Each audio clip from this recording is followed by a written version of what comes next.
You know what's worse than losing 325,000 pounds? Losing it to something that never actually existed in the first place. Not a house that got mortgaged behind your back. Not a business that went bankrupt. Not even a gambling addiction you didn't know about. I lost my money to a hotel share that was never registered. Never legally mine, never real. I owned nothing. I was a partner in a business that, according to Thai law, I had no connection to whatsoever. The documents I signed meant nothing. The contracts I trusted were worthless. The handshake deals and family promises and late night planning sessions about our future were all just theater. Expensive theater that cost me everything I'd worked 43 years to build.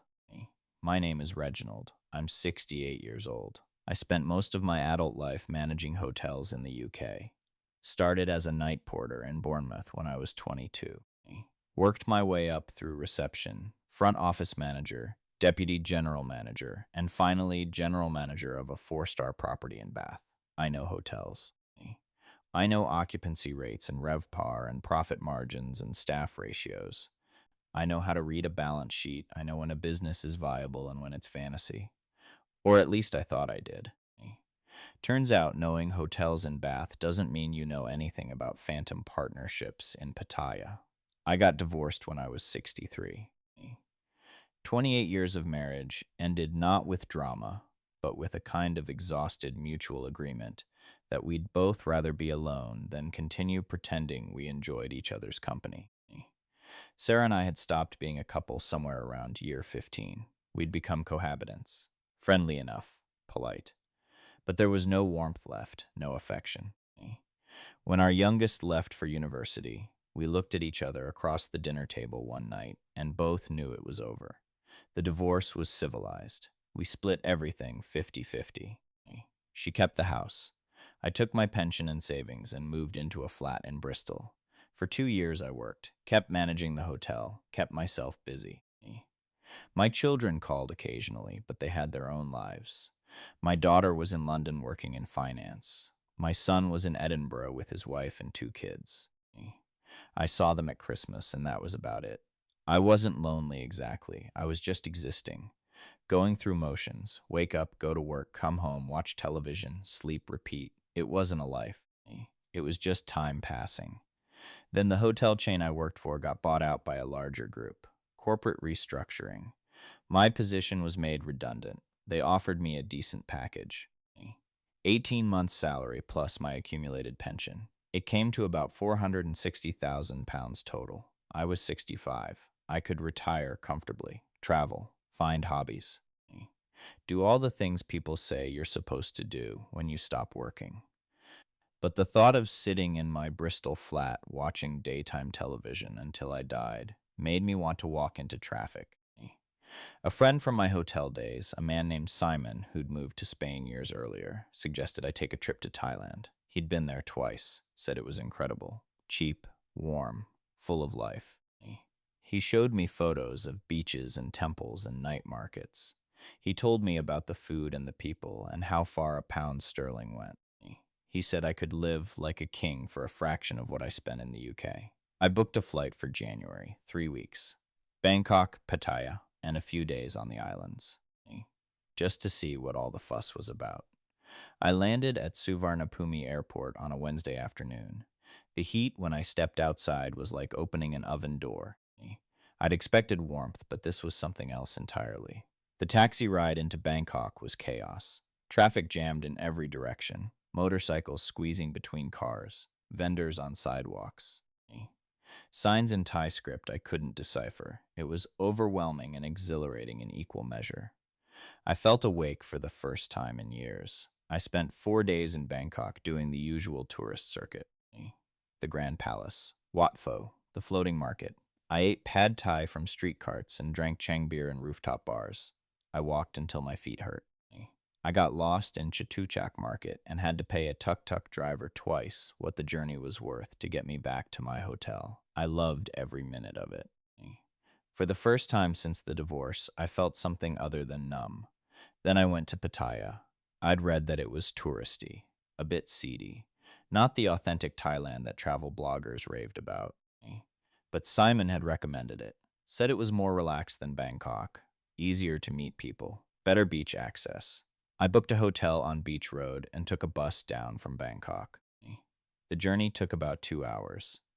I watched the landscape change from urban sprawl to industrial zones, to eventually green fields and the occasional temple. Pattaya was exactly what people said it was. Walking Street at night was neon and noise. Beer bars with girls calling out to passing tourists. Clubs pumping music so loud you could feel it in your chest. But during the day it was different, quieter, almost pleasant.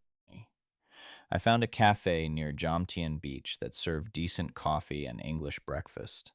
I sat there most mornings, watching the ocean and reading whatever book I'd brought with me. That's where I met Gerawan. She was sitting at the table next to mine, working on a laptop. Drinking iced coffee. She was Thai, early 30s maybe. Dressed professionally, skirt and blouse. Not the bar girl uniform of tiny dresses and high heels I'd seen everywhere else. She looked like someone who had an actual job. When the cafe's Wi-Fi cut out, she sighed loud enough that I heard it. I offered to share my phone's hotspot. She thanked me. We started talking. She told me her name was Gerawan. She worked as a hotel business consultant. She helped small properties improve their operations, booking systems, staff training, marketing strategies. She'd worked in Bangkok for years but moved to Pattaya because the cost of living was lower and most of her clients were coastal properties anyway. She asked what I did. I told her I was recently retired from hotel management in the UK. Her face lit up. She said she could use advice from someone with my experience. She had a client who was struggling. Would I be willing to look at their operation and give feedback? No charge, just professional courtesy. One hotel person helping another. I agreed. Why not? I had nothing else to do and I missed the work. We arranged to meet 2 days later. She picked me up from my hotel in a small Toyota. We drove about 20 minutes outside Pattaya Center to a place called Naklua. The hotel was called Seaside Gardens. It was a small property, maybe 20 rooms, 2 stories. A pool in the center courtyard. The building looked tired, the paint was fading, the garden was overgrown, but it had potential, good location, quiet street, walking distance to the beach. Gerawan introduced me to the owner, an older Thai man named Prasert. He spoke limited English, but Gerawan translated. He'd owned the hotel for 15 years. His wife had died 3 years ago. Since then, he'd lost interest, stopped maintaining it properly. Occupancy had dropped. He was thinking about selling, but didn't know if anyone would buy it. I walked through the property with Gerawan, looked at the rooms, checked the facilities, reviewed their booking records. After 2 hours, I had a dozen suggestions. Simple things mostly. Better online presence. Fix the obvious maintenance issues. Train the staff in basic hospitality standards. Prasert listened politely, thanked me, offered me lunch. I ate somtam and grilled chicken in the hotel restaurant and felt useful for the first time in months. Over the next week, I met Gerawan 3 more times, always for coffee, sometimes for lunch.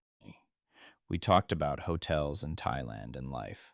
She told me about growing up in Chonburi, how she'd put herself through university, how hard it was being a single woman in business here, how Thai men didn't take her seriously. I told her about my career, my divorce, my children who barely called. She listened in a way that felt genuine, not like she was humoring me, like she actually cared about what I was saying. On my last scheduled day in Pattaya, she asked if I'd consider staying longer. She said Prasert had been thinking about my advice. He wanted to implement changes, but he was old and tired. He needed help. Would I be interested in consulting for a few months? She could arrange a proper visa. She'd handle all the paperwork. I'd get paid. Not a fortune, but enough to cover living expenses, plus a bit extra. I told her I'd think about it. I went back to my hotel room that night and stared at the ceiling for 3 hours. What was waiting for me in the UK? A flat in Bristol, no job, no partner, children who had their own lives, the prospect of another 30 years of loneliness stretching ahead like a prison sentence. Or I could stay here, in the warmth, doing work I understood, with someone who seemed to value my experience. It wasn't even a difficult choice. I called Gerawan the next morning and said yes. She was thrilled. She said we'd need to set up a proper contract. I'd need a work permit. It would take a few weeks to arrange, but she knew people who could expedite the process. In the meantime, I could extend my tourist visa. She knew an agent in Jomtien who handled these things. I transferred her 15,000 baht to cover the fees, about 350 pounds. She said she'd take care of everything. The visa extension came through within a week. Gerawan brought me to the immigration office in Jomtien. She spoke to the officers in Thai. They barely looked at me, stamped my passport, gave me another 60 days. Easy. She took me for lunch afterward to celebrate. Said the work permit would take longer, but not to worry. These things always took time in Thailand. I had to learn to have jai yen, cool heart, patience. Don't rush. This was Thailand. Things moved at their own pace. I moved out of my hotel and into a serviced apartment near Naklua. 6,000 baht a month, about 140 pounds. It was small but clean, air conditioning, hot water, a balcony with a partial sea view if you leaned out far enough. I could walk to seaside gardens in 15 minutes. I started going there every day, working with Prazert, implementing the changes I'd suggested. Gerawan was there most days too, coordinating with contractors, managing the renovation work. It felt good. It felt like building something. The hotel started improving. We repainted the exterior, replanted the garden, deep cleaned every room, updated the photos on Booking.com and Agoda. Within 6 weeks, occupancy went from 30% to 65%. Prazert was delighted. He took Gerawan and me out for a seafood dinner in Naklua. He kept toasting me with Sangsum whiskey, calling me his lucky Farang, saying I'd saved his business. I felt proud, accomplished. This was what I was good at. This was what I should have been doing all along instead of rotting away in Bristol. It was during that dinner that Gerawan first mentioned the partnership idea. She said Prazert was getting old. He wanted to semi-retire. He'd been thinking about bringing in a partner, someone who could manage day-to-day operations while he stepped back. She'd suggested me. Prazert nodded enthusiastically. Said yes. Good idea. Farang manager. Customers trust Farang. Through Gerawan's translation, he laid out the proposal. He'd sell me a 40% share of the business, keep 60% himself. I'd handle operations. He'd handle ownership and legal matters. We'd split profits proportionally. He wanted 2.8 million baht for the 40% share. About 65,000 pounds at the exchange rate then. I didn't answer immediately. I said I needed to think about it. Do some due diligence. See the books properly. Understand the legal structure. Gerawan said, of course. That's smart. That's professional. She'd arrange everything. Prazert would provide complete financial records. She'd connect me with a lawyer who could explain Thai corporate law. Take your time, she said. Make an informed decision. I appreciated that. It felt legitimate. Felt like how business should be done. Over the next 2 weeks, Gerawan gave me access to everything. Bank statements, tax records, occupancy reports going back 3 years. The numbers looked solid.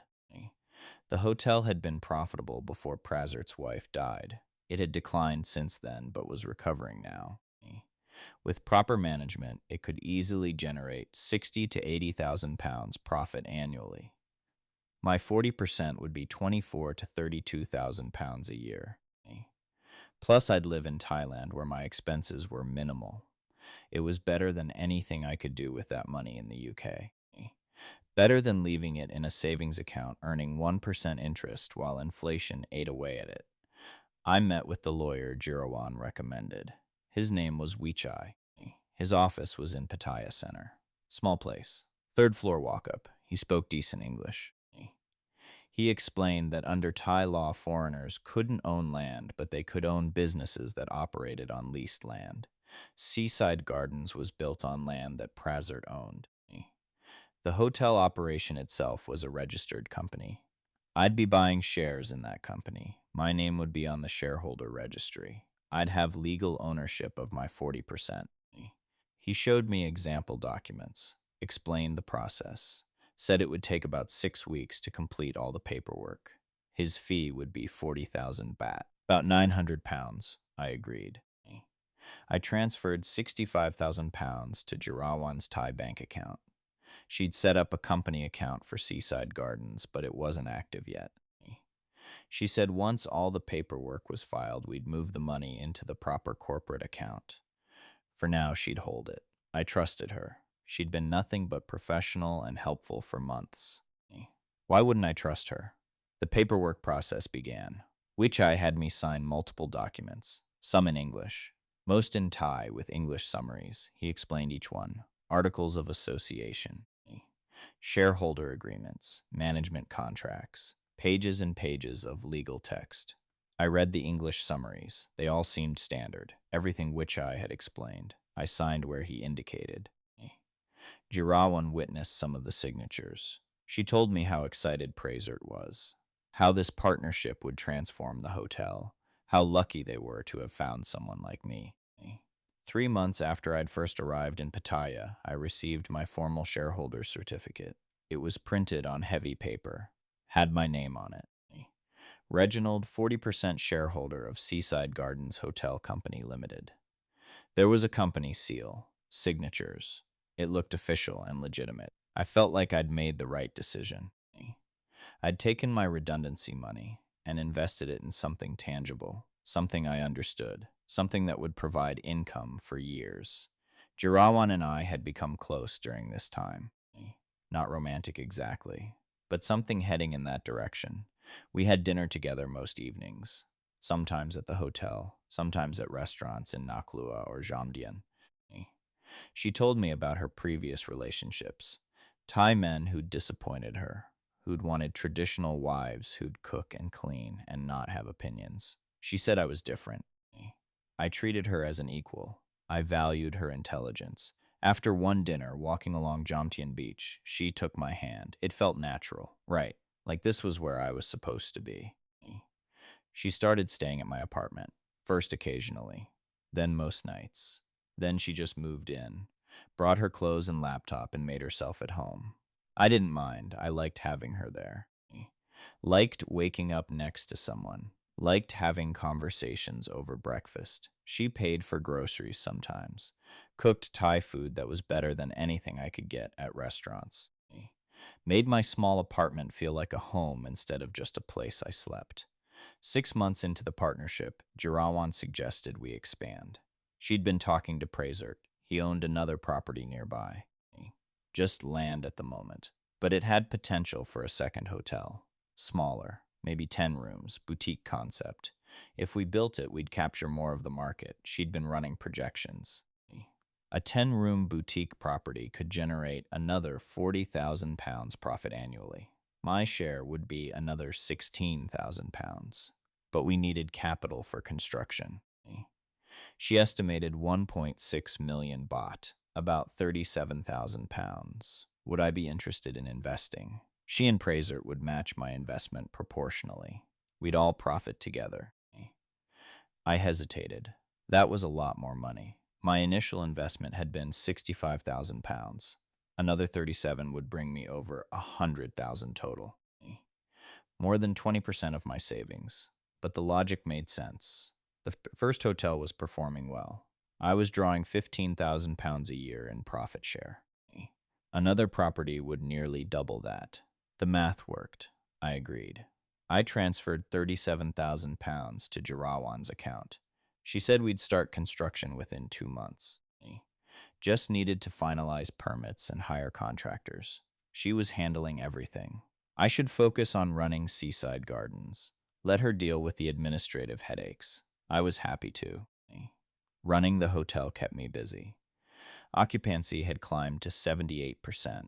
Reviews on TripAdvisor were improving. Guests specifically mentioned the professional management. I felt accomplished. Felt like I was building something real. Construction on the second property started 3 months later. I visited the site a few times, watched the foundation being poured, the walls going up. It was exciting, seeing something being built from nothing. Gerawan was there constantly, coordinating with the construction team, checking quality. She'd come back to the apartment exhausted every night, covered in dust, but happy, proud. We'd talk about the future, about expanding further. Maybe a third property in Jomtien. Maybe something in Hua Hin or Krabi. The possibilities felt endless. That's when the small things started bothering me. Nothing major, just things that didn't quite add up. Like how Prazert was around less and less. In the beginning, he'd been at the hotel most days. Now I'd see him maybe once a week. Gerawan said he was dealing with personal matters, family stuff. I didn't push. Then there was the profit distribution. I was supposed to receive monthly reports and quarterly profit shares. The reports came. The payments were irregular. Gerawan always had explanations. Cash flow issues, unexpected maintenance expenses, money tied up in the construction project. She'd catch up the payments soon. I didn't worry too much. The hotel was clearly busy. The money would come. I started noticing that when I tried to access the hotel's bank account online, my login didn't work. Gerawan said there was a problem with the bank system. She'd fix it. She never did. I couldn't see any financial transactions, couldn't verify deposits or withdrawals. I only had the monthly reports she provided. When I mentioned getting direct access, she'd get defensive. Say I didn't trust her. Say she'd been handling everything perfectly. Why did I need to micromanage? Did I think she was stealing? I'd back down. Apologize. Say I was just trying to be thorough. She'd soften. Say she understood. Say she'd get me access. But it never happened. Then there was the second property. Construction seemed to be taking forever. Every time I asked about completion dates, Gerawan had new delays. Permit issues. Problems with contractors. Material shortages. The wet season. Always something. I visited the site less because every visit just showed how little progress had been made. After 8 months, it still wasn't finished. Just a partial structure. Walls but no roof, no windows, no interior work at all. I asked when we'd start generating income from it. She said soon. Just a few more months. Be patient, Jayen. I'd been in Pattaya for 14 months when I met another expat at a coffee shop in Jomtien. His name was Ian. Scottish, in his 60s. He'd been living in Thailand for 8 years. We got talking. He asked what I did. I told him about the hotel partnership. His expression changed, got serious. He asked who I was partnered with. I told him. He knew Prazert, said Prazert had tried similar deals with other foreigners over the years. Said none of them had ended well. Said I should check my paperwork carefully. Make sure everything was actually registered. I laughed it off. Said my situation was different. I had contracts, shareholder certificates, everything was legal. Ian shrugged. Said he hoped I was right, but I should be careful. That conversation bothered me more than I wanted to admit. That night, I asked Gerawan about the company registration. Asked to see proof that I was officially listed as a shareholder with the Thai Ministry of Commerce. She got angry, said I was questioning her integrity. Said after everything she'd done for me, this was how I repaid her. With suspicion, I backed down again, apologized, tried to smooth things over, but the doubt was planted. 2 weeks later, I went to see Wichai the lawyer without telling Gerawan. I wanted to check the company registration independently. Wichai seemed surprised to see me, almost uncomfortable. I asked him to show me the official government registration confirming my shareholder status. He shuffled papers on his desk, made phone calls in Thai. Finally admitted he didn't have access to that specific document at the moment, but he assured me everything was filed correctly. I asked if he could request an official copy from the Ministry of Commerce. He said yes. It would take a few days. He'd call me when he had it. He never called. I went back to his office a week later. He wasn't there. His assistant said he was out meeting clients, would be back tomorrow. I came back tomorrow. Same story. On the third attempt, I waited outside his office building. When he arrived, he saw me and actually looked afraid. I confronted him on the street, demanded to know what was going on. He finally admitted that some of the paperwork had encountered problems. Nothing serious, just administrative delays. But my registration might not be officially complete. Might not be. Those words echoed in my head for the rest of the day. I hired a different lawyer, a British expat named Robert who'd been practicing in Thailand for 20 years. Came highly recommended on expat forums. I paid him 60,000 baht as a retainer. Told him everything. Gave him copies of all my documents. He said he'd investigate. Run a proper company search through official channels. Check land registry records. Verify everything. It would take about 2 weeks. During those 2 weeks, I couldn't sleep. I'd lie awake next to Gerawan wondering if she knew, wondering if she was part of it or if she was being scammed too. I wanted to believe she was innocent, that we'd both been fooled by Prazert and Wichai, but the way she'd avoided giving me bank access, the way she'd gotten angry whenever I asked questions, it didn't feel right. Robert called me 15 days later, asked me to come to his office. His voice on the phone was careful, professional, but I could hear something underneath. Sympathy, maybe, or pity. I went to his office in central Pattaya that afternoon. He had a folder of documents on his desk. He didn't waste time with pleasantries. The company I thought I owned 40% of didn't exist. Not in the form I'd been told. There was a Seaside Gardens Hotel Company Limited registered with the Ministry of Commerce, but it listed only one shareholder, Prazert, 100% ownership. My name appeared nowhere in the official registry. The shareholder certificate I'd been given was worthless, a piece of paper with no legal standing. Robert had also checked the land where the second hotel was supposedly being built. It wasn't owned by Prazert. It belonged to someone named Samboon, no relation to any business I was involved in. The construction I'd seen was for a different project entirely, had nothing to do with me. I sat in Robert's office, unable to form words. He kept talking, but I barely heard him. Something about civil fraud, criminal charges possibly, asset recovery. But his tone suggested these were remote possibilities. Thai courts rarely ruled in favor of foreigners in cases like this. I could pursue legal action, but it would cost tens of thousands of pounds in legal fees with little chance of success. The money was gone. I'd given 102,000 pounds to people who'd taken it and left me with nothing. I went back to the apartment. Gerawan was there, working on her laptop. She looked up and smiled, asked how my day was. I couldn't speak. I just handed her the folder Robert had given me, watched her face as she read through it. She went pale, then defensive, started talking rapidly. Said there must be a mistake, said she'd given all the money to Prazert, said she'd trusted Wichai to file everything correctly, said she was a victim too. She'd invested her own money. She'd worked for months for free. This wasn't her fault. I asked how much money she'd invested. She hesitated, said she'd need to check her records. I pressed harder.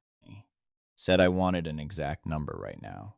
She finally admitted she hadn't actually invested any money. She was supposed to contribute, but she'd had cash flow problems. Prazert had said it was fine. They'd settle up later. I asked if she'd received any money from Prazert, from the hotel profits, any payments at all. She didn't answer. That was answer enough. I told her to leave. She cried. Said she loved me. Said we could fix this. Sue Prazert together. Get the money back. I told her to get out of my apartment. She packed her things. It took her about an hour. She left without saying goodbye. I stayed in Pattaya for another 3 weeks trying to salvage something. Robert helped me file a police report. The officers were polite but clearly uninterested. They said these matters were complicated. Business disputes. Civil, not criminal. I should pursue it through the courts. They took my statement. Filed some paperwork. I never heard from them again. I tried to confront Prazert. Went to Seaside Gardens. He wasn't there. The staff said he'd gone up country. Family emergency. No one knew when he'd return. I went to his house. The address Gerawan had given me. It was occupied by a family who'd never heard of anyone named Prazert. Robert suggested I cut my losses. Said I could spend years and another 50,000 pounds in legal fees, chasing people who'd probably moved the money beyond reach already. Said most expats in my situation eventually just accepted the loss and moved on. The ones who didn't often made things worse, spent more money on futile legal battles, developed health problems from the stress. I asked what he'd do. He said he'd leave Thailand and try to rebuild somewhere the memories weren't poisoned. I flew back to the UK on a Tuesday in July. I'd been gone 18 months. I'd left with £460,000. I returned with 338,000. Lost 122,000 to investments that never existed, contracts that meant nothing, people who saw me as nothing more than a walking ATM. I hadn't just lost money, I'd lost time. Lost the possibility of what my retirement could have been. Lost trust in my own judgment. My children met me at Heathrow. They'd known something was wrong from my phone calls.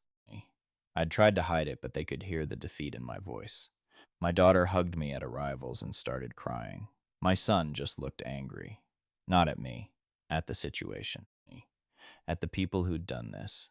He offered to fly to Thailand, find these people, make them pay. I told him not to bother, they were ghosts. Probably had a dozen different names, different passports, different scams running in different cities. We'd never find them.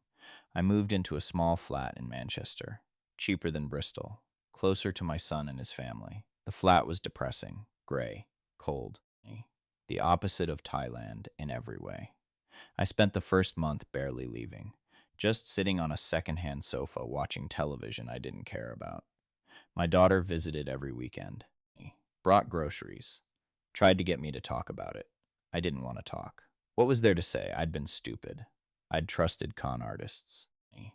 I'd let loneliness and a desire to feel useful override every bit of common sense I possessed. The anger came later. 3 months after I got back, I found myself furious. Not just at Gerawan and Prazard and Witcheye, at myself, for being so desperate for connection that I'd ignored obvious warning signs. For believing that a woman in her 30s would actually be interested in a man in his 60s unless money was involved. For thinking that business deals in a foreign country would somehow be simpler and more straightforward than back home. For being the exact stereotype of the foolish old Farang that Ian had tried to warn me about. I filed every complaint I could think of, reported it to the British Embassy in Bangkok, reported it to Action Fraud in the UK, posted warnings on every expat forum I could find, described Gerawan and Prazert in detail, shared photos, named the fake law office. Nothing came of any of it. The embassy said they couldn't intervene in business disputes. Action Fraud said jurisdiction was unclear. The forum posts got a few sympathetic responses and a lot more mocking ones. People calling me naive, saying he should have known better. One person actually wrote that anyone dumb enough to invest in Thailand without proper legal representation deserved to lose their money. Maybe they were right. Maybe I did deserve it. But I also know I'm not special. These scams work because they're sophisticated. Because the people running them are professionals who've refined their approach over years or decades. They know exactly how much trust to build before asking for money, exactly how to deflect questions, exactly when to introduce the next level of commitment. They're good at what they do, and what they do is destroy people like me. I'm 68 now. I work 3 days a week managing a premier inn near Manchester Airport. It's humiliating. I spent 43 years working my way up to general manager of a 4-star property. Now I'm essentially an assistant manager at a budget chain. The people I supervise are half my age. They're nice enough, but I can see the pity in their eyes. They know I'm too old to be doing this job. Know something must have gone wrong in my life to end up here. They're not wrong. My savings are depleted, but not gone. I've got about £300,000 left. Enough to survive if I'm careful. Enough to eventually retire again if I work another 5 years and live frugally. But not enough to do any of the things I'd planned. No travel. No helping my grandchildren with university. No comfortable retirement in a nice flat with enough money to enjoy life. Just survival. Just scraping by until I die. The worst part isn't the money, it's the knowledge. Knowledge that I'm capable of being fooled that completely. Knowledge that there are people in the world who make their living destroying others. Knowledge that all those documents I signed and all those handshakes and all those dinners and all those nights lying next to Gerawan were just part of a performance. She was acting. The whole time. Every conversation, every smile, every moment of apparent intimacy. All of it was fake, calculated, designed to extract the maximum amount of money before I figured it out. I did eventually hear from Gerawan, 6 months after I left Thailand. She sent an email, said she was sorry, said she'd been conned too. Said Prasert had disappeared and she'd never got her money either. She asked if I could send £5,000 to help her recover. Said she was in desperate circumstances, had nowhere to turn. I laughed when I read it. The audacity of it. Still trying even after everything, I blocked her email, changed my phone number, cut every possible connection to Thailand.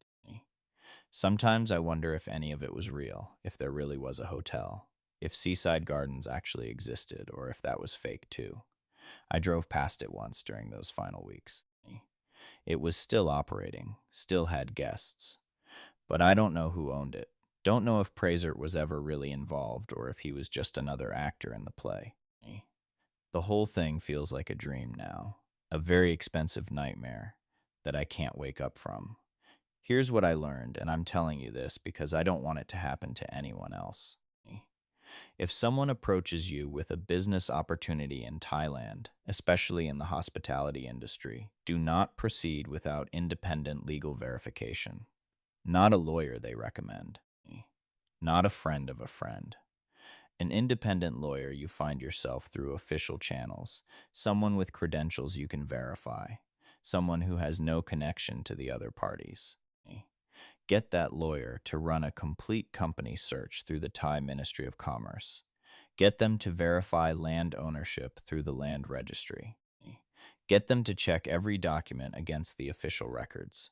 If anything doesn't match perfectly, walk away. Second thing, if you're a foreigner investing in Thai property or businesses, understand that Thai law severely restricts foreign ownership. There are legal ways to structure deals, but they're complicated and require proper documentation. Shareholder certificates mean nothing if they're not backed by official government registration. Contracts mean nothing if they're not executed according to Thai law. Get everything verified before you transfer any money, not after, before.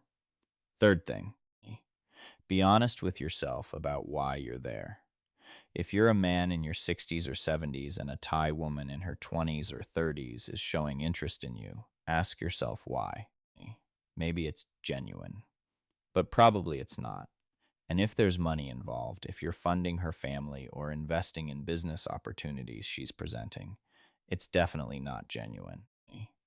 That doesn't mean Thai women are all scammers. It means scammers specifically target older foreign men because we're vulnerable. We're lonely. We're desperate to believe someone young and attractive could actually want us. They exploit that vulnerability professionally. I'm not looking for sympathy. I made my choices. I signed documents I didn't fully understand. I trusted people I barely knew. I let hope override caution. That's on me. But I'm also not going to pretend I'm uniquely stupid. These scams work because they're designed to work. Because the people running them understand human psychology better than most psychologists. Because they create situations where every logical argument points toward trusting them right up until the moment you discover you've been robbed. The business that supposedly existed never did.